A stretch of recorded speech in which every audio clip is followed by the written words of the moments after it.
Hello बच्चों, शुरू करते हैं linear equation in one variable. लेकिन उससे पहले थोड़ा सा उसका बेसिक जान लेते हैं। जैसे कि उसमें आता है variable, non variable, term, polynomial, ये सब। तो ठीक है, फिर शुरू करते हैं।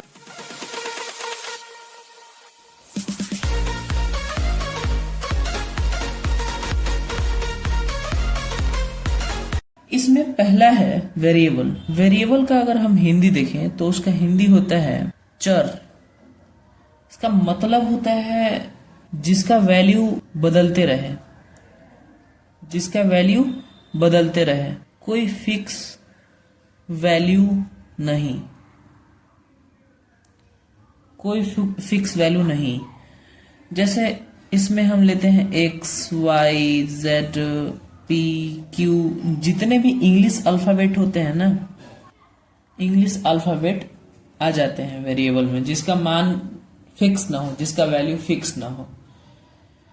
और अगला है नॉन वेरिएबल। नॉन वेरिएबल का मतलब है स्थिर, यानी जिसका वैल्यू फिक्स हो, जिसका वैल्यू फिक्स हो।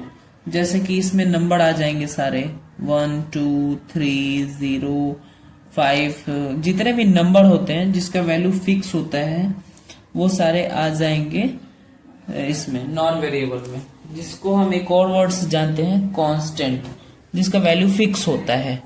ठीक है, अब समझते हैं टर्म को। टर्म का हिंदी होता है पद। ठीक है, ये टर्म वो होता है कि वेरिएबल एक ले लेते हैं और नॉन वेरिएबल एक ले लेते हैं, दोनों को इनटू के फॉर्म में लिखा जाए। जैसे कि 2x, तो एक लेंगे वेरिएबल और एक लेंगे नॉन वेरिएबल, दोनों को इनटू के फॉर्म में लिखें तो ये बनता है टर्म, यानी कि पद। जैसे कि ये हमारा टर्म है, ये हो जाएगा 5s 3z। ये सारे हमारे टर्म होते हैं, अलग अलग टर्म होते हैं। ठीक है, अच्छा, टर्म भी कई प्रकार के होते हैं। जैसे कि 3, ये टर्म है कि नहीं? टर्म है, कांस्टेंट टर्म कहा जाएगा। जैसे कि x, ये भी एक टर्म है। y, ये भी एक टर्म है।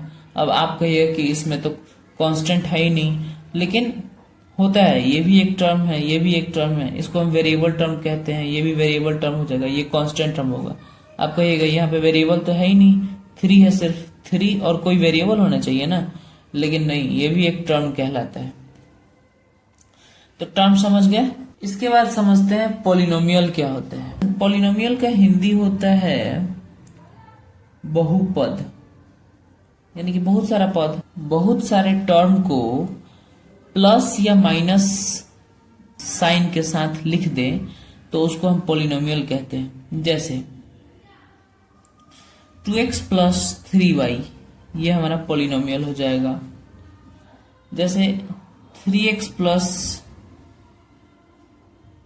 2x, और भी एग्जाम्पल ले लेते हैं। जैसे कि 3x plus 5, 9x plus 3, 2y plus 6, ये सारे हमारे पॉलिनोमियल होते हैं। या फिर इसको हम एक और चीज कहते हैं, अलजेब्रिक एक्सप्रेशन भी कहते हैं। अब समझते हैं इक्वेशन क्या होता है। जितने भी पॉलिनोमियल है ना, बस ये समझ गए तो इक्वेशन बहुत इजी है। इक्वेशन का हिंदी होता है समीकरण।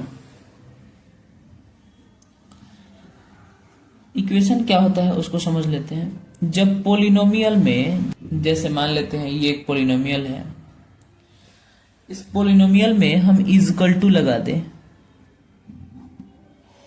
इजकल टू लगा दें पॉलिनोमियल में, तो ये हमारा इक्वेशन बन जाता है।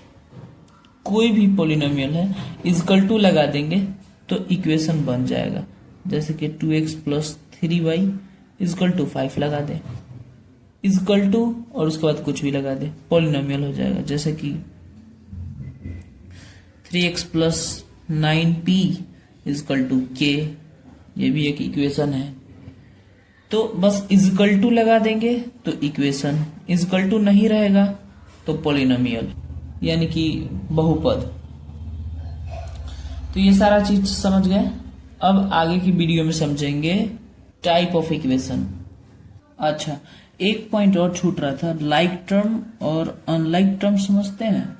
लाइक टर्म वो टर्म होता है जिसमें सेम वेरिएबल हो, एक जैसा वेरिएबल हो। जैसे कि समझाते हैं 2xy और 3xy 5xy, ये जितने भी टर्म दिख रहा है इसमें देखो जो वेरिएबल है वो सेम है, xy xy xy। जैसे और भी देख लेते हैं लाइक टर्म में कौन सा आता है, जैसे कि 2x 3x, और भी हो जाएंगे जैसे कि 4x। ये सारे जो तीनों हैं ये लाइक टर्म कहलाएंगे क्योंकि वेरिएबल सेम है बस। अनलाइक टर्म जैसे कि ये है हमारा 3x और 4y, इसमें वेरिएबल अलग अलग हो गए तो ये अनलाइक टर्म हो गया। जैसे कि ये 3xy और ये 2xz, ये अलग अलग वेरिएबल हो गया तो ये अनलाइक टर्म में चले जाएंगे।